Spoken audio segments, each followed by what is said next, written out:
Ay, Pete, buti naman nakarating ka. Oo nga, ano pang Pasensya na kasi may gusto lang sana akong sabihin sa'yo. Okay lang ba na mag-share ako sa'yo ng something importante lang Sige, to? sige, walang problema. Walang problema. Sige. Okay. First of all, good afternoon sa'yo. Salamat sa time mo na naabala kita kahit sandali lang. Meron na kasi akong i-share sa'yo eh. May babahagi ako sa'yo. Okay. Okay. Sige. Pete, alam mo ba na meron palang napakagandang original plan ang Diyos para sa tao? Sabi sa Genesis 1:26, at sinabi ng Diyos, lalangin natin ang tao ayon sa ating larawan, ayon sa ating wangis, at sila ang mamamahala sa lahat. Ang original na plan ay ang makasama siya sa mapagsawalang hanggan at makatuwang sa pamamahala ng lahat. Di ba? Napakagandang plano yon. Kaso lang, meron tayong hindi masyadong magandang balita. Masamang balita nga sinasabi nila. Ang masamang balita na ito, kasi ang taong nilikha ng Diyos ay nagkasala. At dahil sa kasalanan, nasira ang relasyon niya sa Diyos.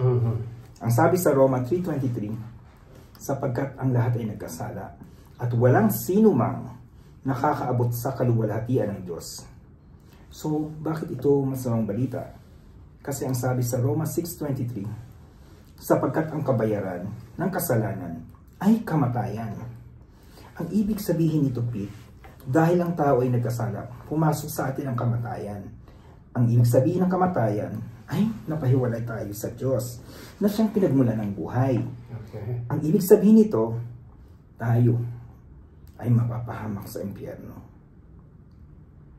At ang bigat nito ay hindi natin mailigtas ang ating sarili sa pamamagitan ng ating lakas, ng ating mabubuting gawa, o kahit yung ating relihiyon.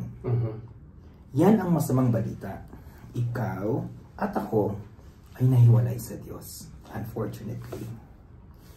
Pero, meron tayong magandang balita. Okay. Ito yung dahilan kung bakit ka pinatawag. Kaya huwag kang mag-alala. Mahal tayo ng Diyos. Ayaw niya na tayo ay mapahamak sa dagat-dagat ng apoy ng impyerno. Ang sabi sa Juan 3:16, sapagkat gayon na lamang ang pagsinta ng Diyos sa sanglibutan na ibinigay niya ang kanyang bugtong na anak upang ang sino mang sumasampalataya ay huwag mapahamak, kundi magkaroon ng buhay na walang hanggan. Purihin natin ang Panginoon. Ang sabi sa Juan 14:6, sumagot si Jesus, ako ang daan, ang katotohanan at ang buhay. Walang makakapunta sa Ama, kundi sa pamamagitan ko. Si Jesus ang magandang balita. Purihin ang Diyos. Si Jesus ay namatay sa krus, inilibing at nabuhay na muli sa patay noong ikatlong araw, upang tayo ay bigyan ng buhay na walang hanggan. Si Jesus ay nagbabayad ng ating mga kasalanan. And Happy Easter, by the way. Happy Easter. Si Jesus ngayon ay kumakatok sa iyong puso. Ang sabi sa Pahayag 3:20, nakatayo ako at kumakatok sa pintuan. Kung diringgin nino man ang aking tinig at bubuksan ang pinto, papasok ako sa kanyang tahanan at kakain kaming magkasalo. Pete, nais mo ba siyang papasukin sa iyong puso? Walang dahilan. Nais mo ba siyang tanggapin bilang Panginoon at tagapagligtas ng iyong buhay? Sumunod ka sa aking maikling panalangin. Panginoong Jesus, salamat ako'y iyong natagpuan. Inaamin ko po na ako'y makasalanan. Humingi po ako ng kapatawaran. Isinusuko ko ang aking buhay. Sumasampalataya ako na ikaw ay anak ng Diyos.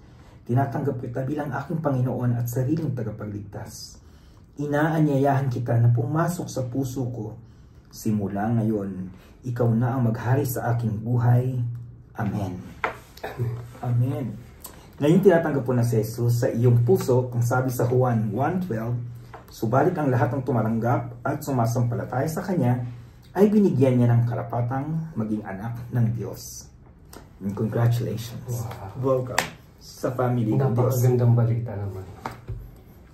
Nagaganak ako at nagustuhan mo. Salamat.